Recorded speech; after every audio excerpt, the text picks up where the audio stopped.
Oleh opini bahwa hukum harus terbebas dari intervensi apapun.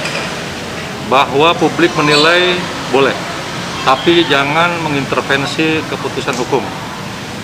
Keputusan majelis hukum, majelis hakim adalah keputusan yang original.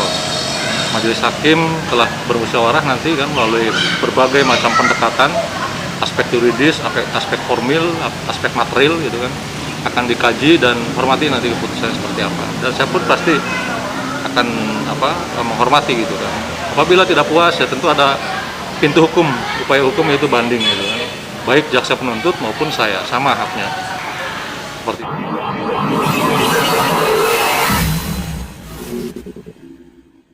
Seperti itu. Apa kejadian yang sempat viral beberapa waktu lalu itu menurut Bapak bisa mempengaruhi hakim dalam mengambil keputusan? Saya pikir hakim tidak terpengaruh ya oleh hal itu gitu. Pak Jaksa juga saya rasa cukup normatif. Kenapa saya katakan normatif? Ya dia profesional. Artinya sesuai ancaman hukuman, seorang jaksa sudah melakukan dakwaan dengan uraian kejadian, formil dan materialnya, kemudian menyajikan fakta-fakta, saksi-saksi beliau hadirkan gitu kan. Kemudian juga menuntut wajar seperti itu. Menuntut kemarin tuntutan jaksa itu kan 12 tahun. Saya pikir itu profesional. Artinya dia tetap tidak terpengaruh oleh apapun gitu. Bahwa harus menuntut tinggi tidak usah didesak oleh netizen atau publik juga. Memang ukurannya seperti itu. Ancaman hukumannya sesuai ancaman hukumannya gitu maksimal 15 tahun. Tapi jaksa sesuai dengan fakta yang ada dan keyakinan jaksa. Nanti pun hakim saya yakin tidak akan terpengaruh. Dari tuntutan jaksa tentu saya sebagai pengacara keberatan ya, karena terlalu tinggi menuntut terdakwa gitu kan, yang saya khawatir gitu. Tetap saja saya sebagai penggiat media sosial, kemudian juga sebagai orang yang memperhatikan psikologi daripada siapapun termasuk institusi gitu kan, ketika ada opini seperti itu kan semua menjaga gitu kan, semua menjaga kredibilitasnya masing-masing. Saya yakin itu atas nama kredibilitas ya, tapi sebagai kuasa hukum terdakwa saya tetap ya tidak menerima lah sebenarnya. Jadi tepatnya tanggal 12 kemarin ya, 12 Oktober 2021 memang sesuai agenda persidangan adalah pledoi atau nota pembelaan dari penasihat hukum atas nama terdakwa.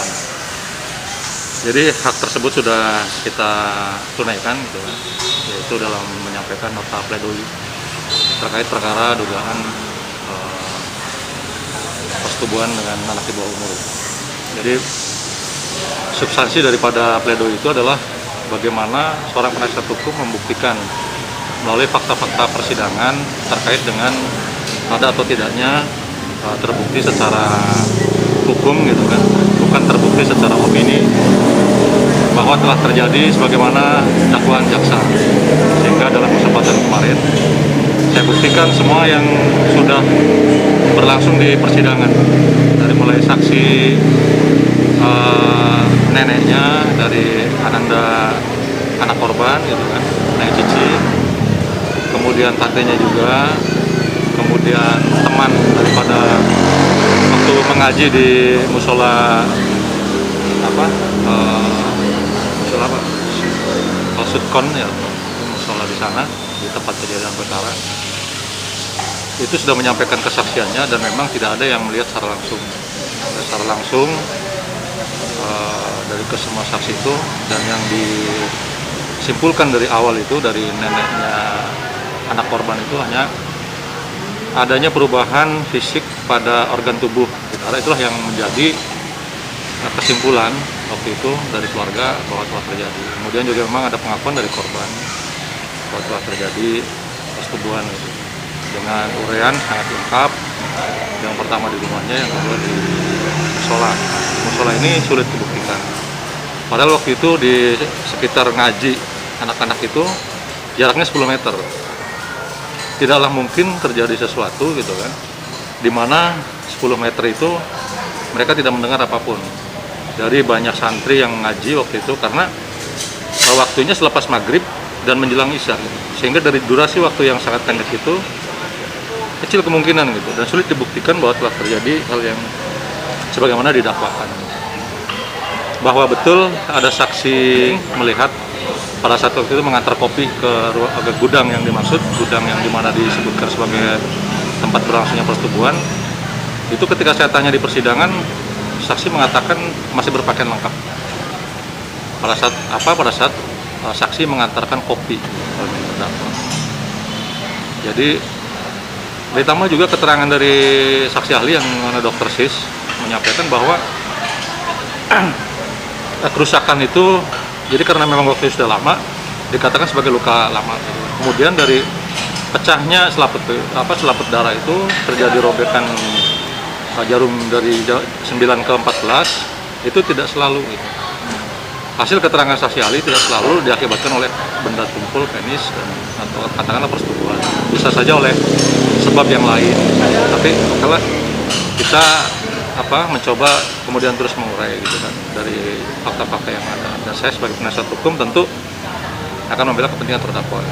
Bahwa saya sampaikan kemarin kepada yang mulia majelis hakim, janganlah kita menghukum gitu kan satu orang yang tidak bersalah.